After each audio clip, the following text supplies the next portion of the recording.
Subject मैंने अपना background मैंने अपना ग्रेजुएशन हिस्ट्री से किया था, तो मैंने हिस्ट्री एज एन ऑप्शनल लिया था। घंटों की बात है या फिर टाइम की बात है तो काफ़ी एक डिमांडिंग एग्ज़ाम तो है, क्योंकि सिलेबस काफ़ी ज़्यादा है, 3 स्टेजेस होते हैं, हर किसी की अलग डिमांड होती है, तो टाइम तो काफ़ी लगता है, पर हर किसी का अपना अपना अलग रहता है। तो कभी मैंने ऐसे घंटे काउंट नहीं करने की कोशिश की, ये कोशिश करती थी कि जब पढ़ रही हूँ तो वो क्वालिटी टाइम हो, कि उसमें टाइम ना वेस्ट हो।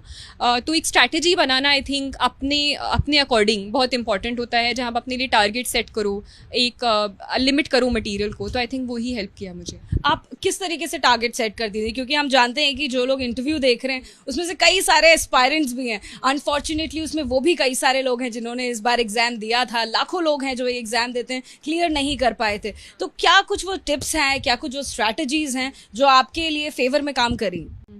आई थिंक क्योंकि मटेरियल बहुत ज़्यादा अवेलेबल है इस समय मार्केट में यूपीएससी का, तो मटेरियल को चूज़ करना सबसे ज़्यादा इंपॉर्टेंट हो जाता है।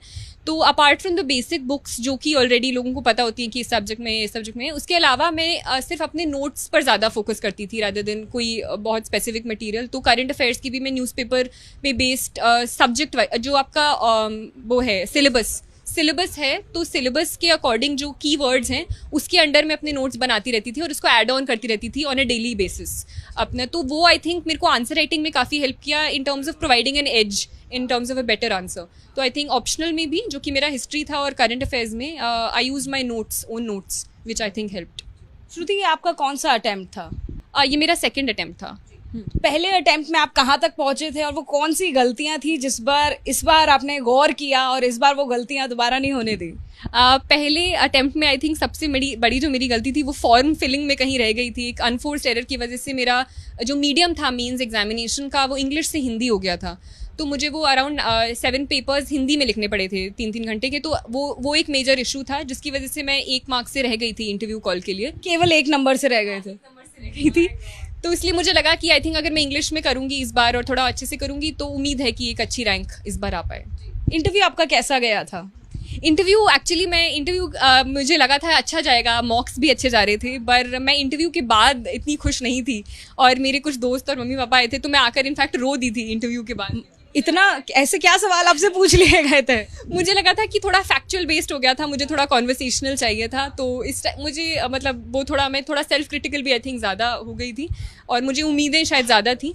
पर ये तो बाद में पता चलेगा कि कितने मार्क्स आए इंटरव्यू में, पर मैं इंटरव्यू के बाद थोड़ी मैं एप्रीहेंसिव थी कि शायद वो थोड़ा पुल डाउन। एक आध अगर सवाल आप बता दें हमें, क्या पूछे गए थे इंटरव्यू में?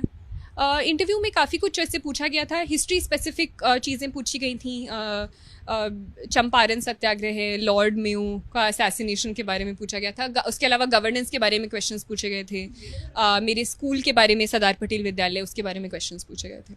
आपकी जो स्कूलिंग है वो भी दिल्ली में हुई है, आपका जो कॉलेज रहा है वो LSR रहा है, सेंट स्टीफेंस रहा है, यानी जितने भी टॉप कॉलेजेस हैं वहाँ से आपने पढ़ाई करी है। बचपन से हम ये माने कि आप A1 स्टूडेंट रहे हैं, हमेशा से स्कोर आपका 90+ रहा है। थैंकफुली आई मीन एक ऐसा इन्वायरमेंट हमेशा एक बहुत एक मेजर फैक्टर होता है आपका परफॉर्मेंस के लिए। तो आई थिंक शुरू से ही पेरेंट्स का वो, और मैं प्रिविलेज थी कि मैं दिल्ली में अच्छे स्कूल में गई, तो वो एक हेल्प किया एक अच्छे कॉलेज में घुसने में। तो वो एक कंटिन्यूस प्रोसेस होता है, तो हर चीज़ उसके अंदर एक मैटर करती है, ना कि सिर्फ मेरिट।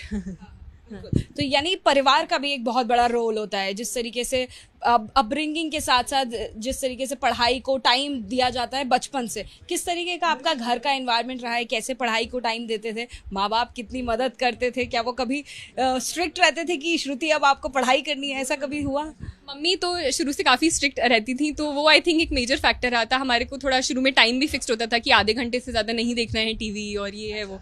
तो शुरू से वो एक एनवायरनमेंट रहा है जिसने थोड़ा शेप किया वो एक पढ़ने के एनवायरनमेंट को। अब यूपीएससी की तैयारी जब आपकी करीबन 2 साल से, हम मान सकते हैं कि आपने 2 अटेम्प्ट्स अभी दिए हैं, तो 2 साल से आप करीबन यूपीएससी की तैयारी करें, तो इस दौरान अपने आप को क्या सोशल मीडिया से दूर रखते हैं या फिर सोशल मीडिया के लिए भी जगह बनाते हैं, बाहर घूमने फिरने के लिए भी जगह बनाते हैं? क्या टाइम ऐसे बैलेंस हो पाता है? हाँ, आई थिंक ये पर्सन टू पर्सन डिपेंड करता है।